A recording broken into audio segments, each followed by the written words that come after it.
মোকাবেলায় সরকারি খরচে সংযমের পরামর্শ অর্থমন্ত্রীর, ক্ষতিগ্রস্ত উদ্যোক্তাদের সহায়তার সিদ্ধান্ত। সংসদ নির্বাচনে অতিরিক্ত খরচ করা এমপিদের বিরুদ্ধে ব্যবস্থা নেবে নির্বাচন কমিশন, প্রমাণিত হলে আসন শূন্য।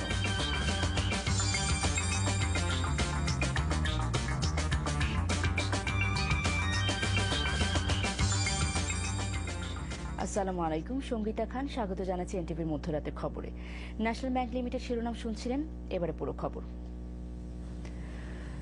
প্রধানমন্ত্রী শেখ হাসিনা সংসদে বিরোধী দলীয় নেত্রীর বক্তব্যকে উস্কানি ও ষড়যন্ত্রমূলক অভিহিত করে বলেছেন, দেশকে তিনি সংঘাতের দিকে নিয়ে যেতে চান। 29 ডিসেম্বরের নির্বাচনে সশস্ত্র বাহিনী নিরপেক্ষ ভূমিকা পালন করেছে বলেই পিলখানা হত্যাকাণ্ড ঘটানো হয়েছে কিনা সেই প্রশ্ন রাখেন প্রধানমন্ত্রী। তিনি বিরোধী দলকে ধৈর্য ধারণ ও সংঘাত সৃষ্টির চেষ্টা থেকে বিরত থাকার পরামর্শ দিয়ে বলেন, তা না হলে ফল বিরূপ হতে পারে। 39 দিন চলার পর নবম সংসদের প্রথম অধিবেশনের সমাপনী বক্তব্যে প্রধানমন্ত্রী শেখ হাসিনা এসব কথা বলেন। বিস্তারিত তালাত মামুনের রিপোর্টে।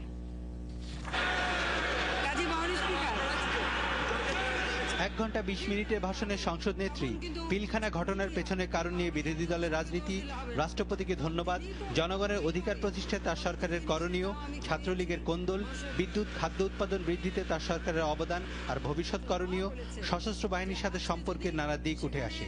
বিগত রাষ্ট্রপতি সম্পর্কে বিরোধী দলীয় নেত্রীর উপলব্ধিকেও স্বাগত জানান প্রধানমন্ত্রী। আমি ধন্যবাদ জানাই বিরোধী দলের নেতাকে যে তিনি দেরিতে হলেও তার নির্বাচিত রাষ্ট্রপতিকে তিনি চিনেছেন, এবং চিনেছেন বলেই ওনার বিরুদ্ধে যা যা বলার উনি বলে দিয়েছেন। আমার আর বলার কিছু নাই। প্রতিষ্ঠানকে আমরা অপমান করতে চাই না, সে কারণেই তার ভাষণে আমি ধন্যবাদ দিচ্ছি এবং ধন্যবাদ প্রস্তাব গ্রহণ করবার জন্য অনুরোধ জানাচ্ছি। বিটিআরের ঘটনা থেকে বিরোধী দল ঘোলা পানিতে মাছ শিকার করতে চায় বলে অভিযোগ করেন সংসদ নেত্রী।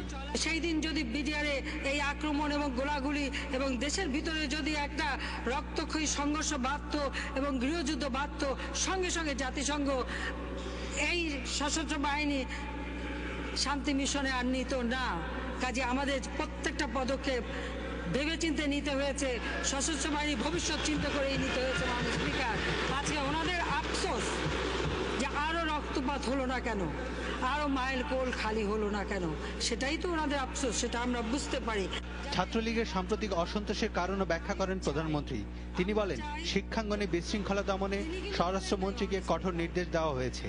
ছাত্রলীগের নামধারী রাখা দেখা যাচ্ছে বিএনপি অথবা শিবিরের ছাত্ররা ছাত্রলীগে ঢুকে তারাই বিভিন্ন জায়গায় এই ধরনের সন্ত্রাসী কর্মকাণ্ড ঘটাচ্ছে এবং তাদের নামও এসে গেছে যে তারা কারা, আগে তারা কোন দল করত এবং এরা এখন ছাত্রলীগের নামধারী। কাজেই মাননীয় স্পিকার, আমি ইতিমধ্যেই এখানে স্বরাষ্ট্রমন্ত্রী আছে এবং আইন শৃঙ্খলা রক্ষাকারী সংস্থাকে আমি নির্দেশ দিয়েছি যে যারাই কোনো রকম ঘটনা ঘটাবে, সে যে দলেরই হোক না কেন, তাদের বিরুদ্ধে অবশ্যই ব্যবস্থা নিতে হবে। Talat Mamun, NTV news, Dhaka. এর আগে সমাপনী ভাষণ রাখেন বিরোধী দলীয় নেত্রী বিএনপি চেয়ারপারসন বেগম খালেদা জিয়া। তিনি বলেন, তত্ত্বাবধায়ক সরকার সব কাজের বৈধতা দেবার আগাম ঘোষণা দিয়ে এ সরকারকে যা খুশি করার লাইসেন্স দিয়েছিল আওয়ামী লীগ, তাই তাদের অপকর্মের দায়ভার এ সরকার এড়াতে পারে না। নির্বাচনের মাধ্যমে সংকট দূর না হয়ে আরো ঘনীভূত হয়েছে বলে মন্তব্য করেন তিনি। কঠিন সিদ্ধান্ত নিতে বাধ্য না করার জন্য সরকারি দলের প্রতি আহ্বান জানান বেগম খালেদা জিয়া। বদরুদ্দোজা বাবুর রিপোর্ট। প্রায় 2 ঘন্টা ধরে বক্তব্য রাখেন বিরোধী দলীয় নেত্রী বেগম খালেদা জিয়া। রাষ্ট্রপতি ইয়াজউদ্দিন আহমেদকে কেন তিনি ধন্যবাদ জানাতে পারবেন না তা ব্যাখ্যা করতে গিয়ে 1/11-র আগের ও পরের পরিস্থিতির কথাও টানেন। তীব্র সমালোচনা করেন তত্ত্বাবধায়ক সরকার আমলের। একটি রাজনৈতিক দল তারা বলেছিলেন যে ওই সরকারের সকল কাজের বৈধতা তারা দেবেন। ওই ঘোষণা দিয়ে সেদিনকার অসাংবিধানিক সরকারকে যা খুশি তা করার ওপেন লাইসেন্স সেদিন দেয়া হয়েছিল। তাই ওই সরকারের সকল অপকর্মের দায় বর্তমান ক্ষমতাসীন দল এড়াতে পারবে না। 3 মাসের বর্তমান সরকারেরও নানা সমালোচনা করেন তিনি। আইন শৃঙ্খলা পরিস্থিতির অবনতি, বিদ্যুৎ পরিস্থিতি, প্রশাসনে ব্যাপক রদবদল আর বিডিআর ঘটনার জন্য সরকারকে দায়ী করেন। শুধু প্রধানমন্ত্রী নয়, সেনা প্রধানের সেদিনের ভূমিকা নিয়েও প্রশ্ন তোলেন খালেদা জিয়া। পিলখানা ঘটনার শাসক দলের কারো কারো যোগসাযোগের গুরুতর অভিযোগ উঠেছে। ঘটনা সম্পর্কে বিভ্রান্তিকর প্রচারণার মাধ্যমে নেপথ্যের মদতদাতা ও পরিকল্পনাকারীদের আড়াল করার চেষ্টা করা হচ্ছে বলে অভিযোগ রয়েছে। জনগণের সামনে এখন স্পষ্ট হয়ে উঠেছে যে সরকার প্রকৃত অপরাধীদের আড়াল করতে চায়।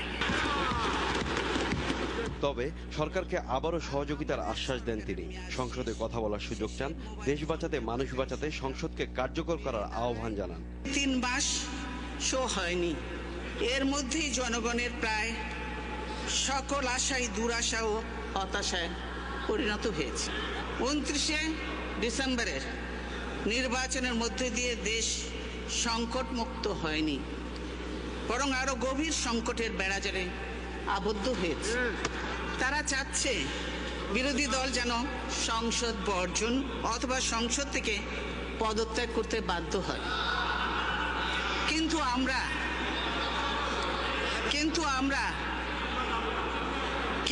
আমরা দেশ ও জনগণের কথা চিন্তা করি বলেই এখনো এ ধরনের কোনো সিদ্ধান্ত নেয়নি। সরকারি দলের প্রতি আমার আহ্বান, আমাদেরকে কোনো কঠিন সিদ্ধান্ত নিতে বাধ্য করবেন না। বিরোধী দলীয় নেত্রীর বক্তব্যের সময় সরকারি দলের সংসদ সদস্যরা মাঝে মধ্যেই চিৎকার করে টেবিল চাপড়ে প্রতিবাদ জানান। বদরুদ্দোজা বাবু, এনটিভি নিউজ, ঢাকা। পিলখানা হত্যাকাণ্ডের পর পলাতক বিডিআর সদস্যদের ধরিয়ে দিতে জনপ্রতি 50,000 টাকা পুরস্কার ঘোষণা করেছে সরকার। মঙ্গলবার স্বরাষ্ট্র মন্ত্রণালয়ের এক সংবাদ বিজ্ঞপ্তিতে জানানো হয়, বিডিআর সদর দপ্তরে সংঘটিত নৃশংস ঘটনার সাথে জড়িত যেসব বিডিআর সদস্য এখনও পলাতক রয়েছে তাদেরকে নিকটস্থ থানায় বা আইন প্রয়োগকারী সংস্থার কাছে ধরিয়ে দিলে নগদ 50,000 টাকা পুরস্কার দেওয়া হবে। এক্ষেত্রে তথ্য প্রদানকারীর নাম ও পরিচয় গোপন রাখা হবে বলে বিজ্ঞপ্তিতে জানানো হয়। আগামী অর্থ বছরে খরচের ব্যাপারে মন্ত্রণালয়গুলোকে সংযমী হবার পরামর্শ দিয়েছেন অর্থমন্ত্রী। মঙ্গলবার কয়েকটি মন্ত্রণালয়ের সঙ্গে প্রাক বাজেট বৈঠকে তিনি একথা বলেন। বৈঠকে আগামী বছর 12টি মন্ত্রণালয়কে মধ্যমেয়াদী বাজেট কাঠামোর আওতায় আনার সিদ্ধান্ত হয়। মিরাজ আহমেদ চৌধুরী রিপোর্ট। সরকারের 20টি মন্ত্রণালয় ও বিভাগ নিজেরাই নিজেদের বাজেট তৈরি ও বাস্তবায়ন করে।